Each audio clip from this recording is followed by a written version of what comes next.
Today in the show, Manchester City blows up the market with a double reinforcement worth 142 million euros, while Tottenham closes the transfer of Omar Marmoush. Meanwhile, Gabriel Martinelli gives green light for a move to Al-Hilal, and Julian Alvarez has passed the point of no return and leaves Atletico. We talk about all this and much more right now.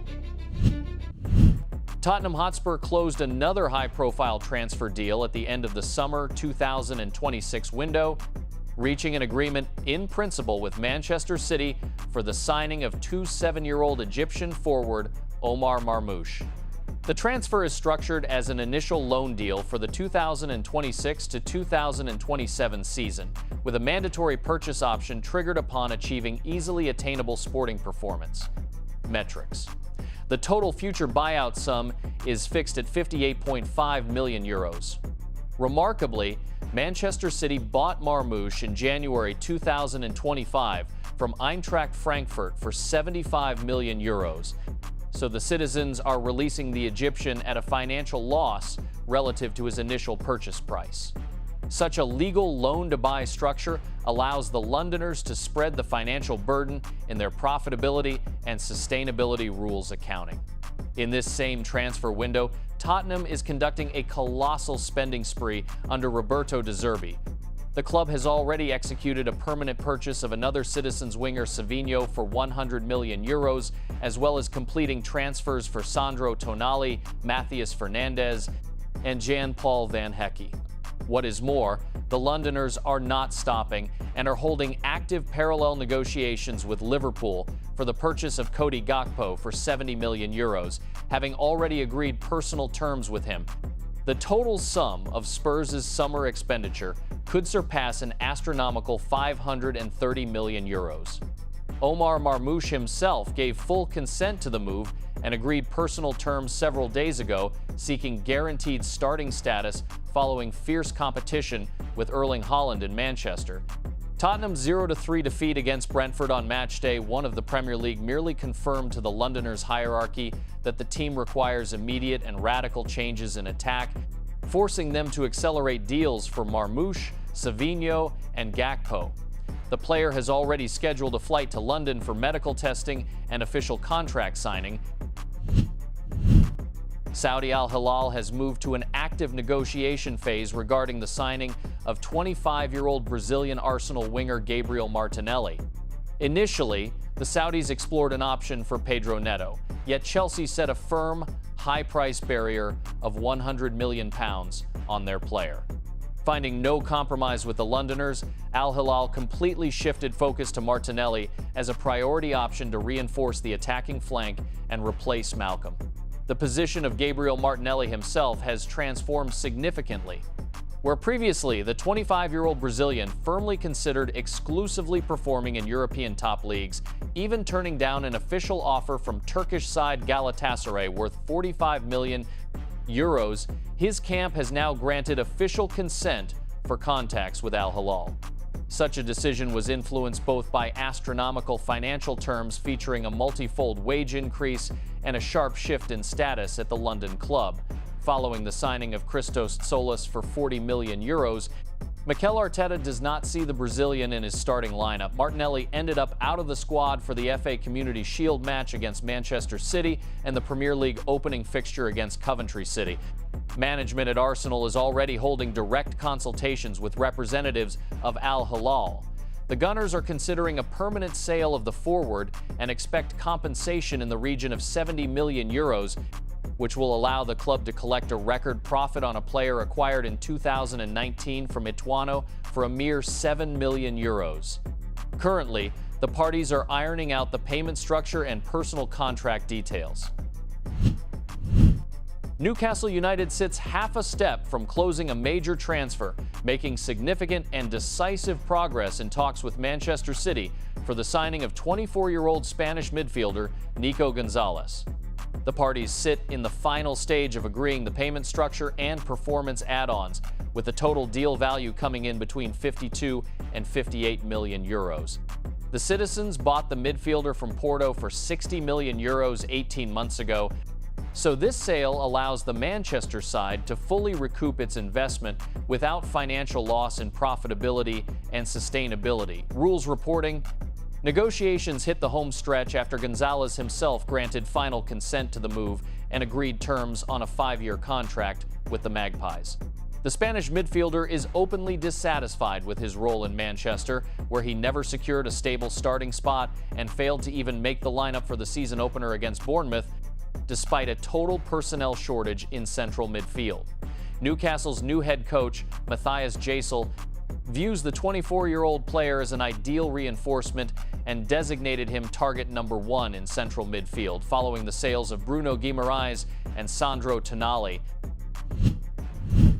For their part, Manchester City completed one of the largest transfers of the summer, closing a deal for 18-year-old Lille Moroccan midfielder Ayyoub Bouaddi.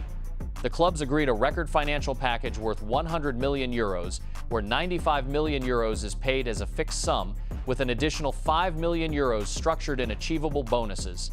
Official consent from Lille was granted immediately upon meeting the full price tag, and the 18-year-old midfielder has already bid farewell to fans prior to flying out for a medical examination in Manchester.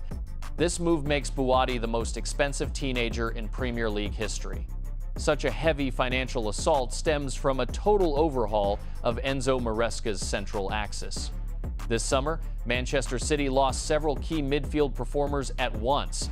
Rodri moved to Barcelona, Tijani Reinders departed for Al-Qadsiya, Bernardo Silva left the team, and Nico Gonzalez is close to completing a transfer to Newcastle, as detailed above.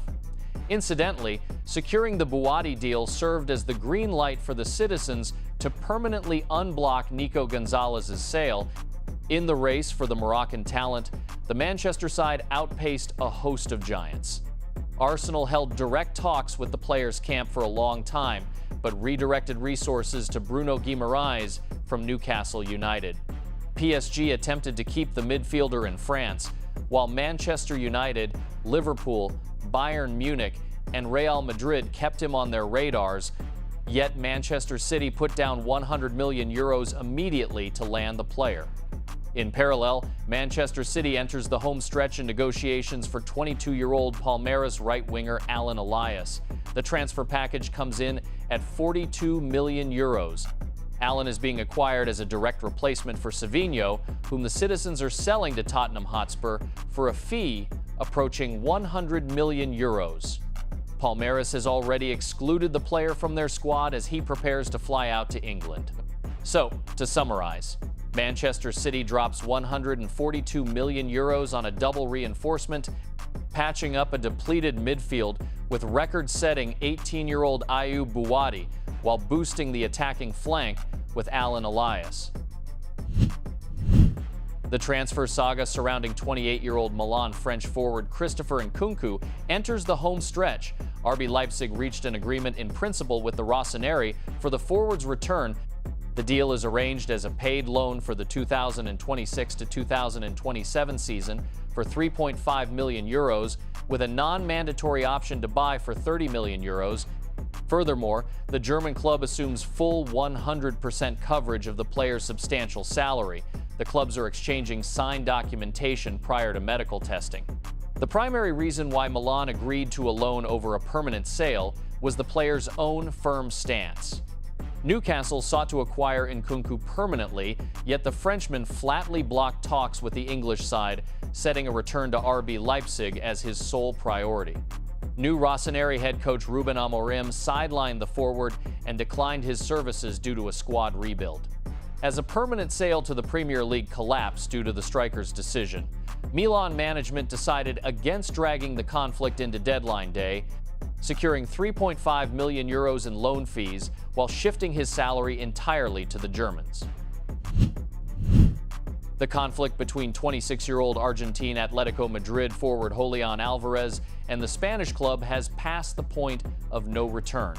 After the player publicly expressed a desire to leave, the home La Liga match against Villarreal turned into pure hell.